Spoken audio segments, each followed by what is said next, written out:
News headlines. COVID-19 deaths exceed 1,000 marks in Africa. Trump to suspend immigration into the United States by executive order amid coronavirus. Kim Jong-un illness rumors denied amid intense speculation. Rouhani expresses solidarity with Italian people in anti-coronavirus campaign. Rouhani calls the US pressure on Iran during the pandemic inhuman.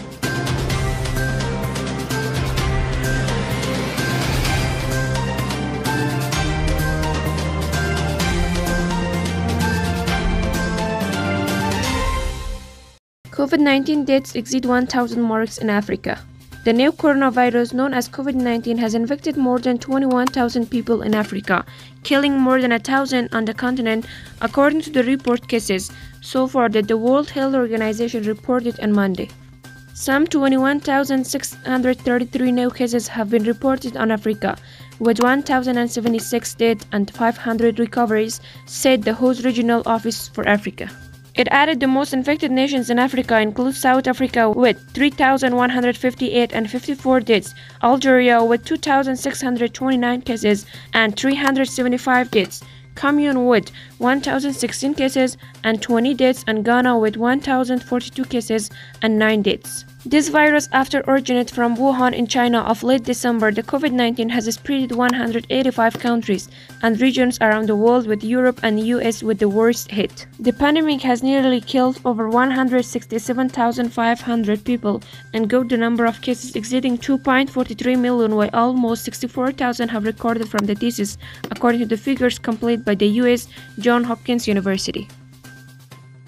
Trump to suspend immigration into the United States by executive order amid coronavirus. Democrats are now blaming President Trump for his reaction time, despite targeting the president for his nearly coronavirus-related China travel ban in January. Check out how these predominant figures have changed their tune. President Donald Trump announced late Monday he will soon sign an executive order to temporarily suspend immigration into the United States, in what appeared to be a drastic escalation of his efforts to fight the coronavirus pandemic and boost the economy. The declaration came hours after U.S. equity markets plunged, with oil prices turning negative for the first time in history. Also on Monday, 3 states, Georgia, Tennessee, and South Carolina, revealed plans to begin opening some businesses.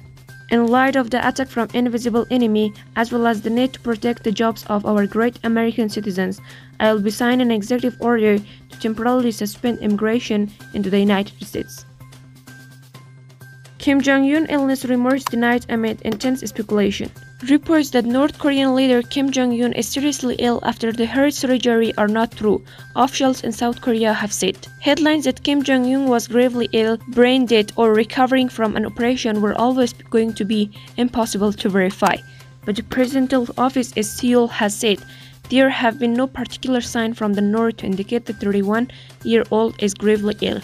It is not the first time rumors about his health have followed up intense flurries of speculation, only to be later dismissed. Kim Jong-un recently missed the celebration of his grandfather's birthday on 15th of April. This is one of the biggest events of the year, marking the birth of the nation's founder.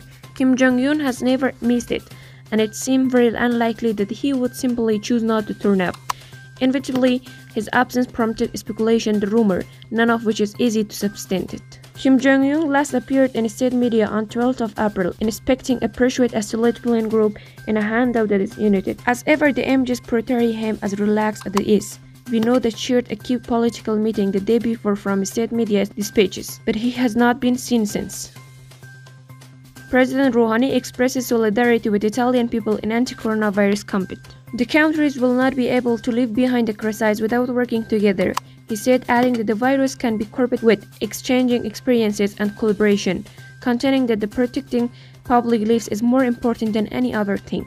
He said that under the current situation, US pressures on the Iranian people is more inhuman than any other time, and their continuation is a barbaric crime against a great nation and runs counter to all the human principles and international regulations. Rouhani also slammed US opposite to International Monetary Fund's loan payment to Iran, saying that the European states, especially Italy, to take necessary action against voiding rules in the hard time.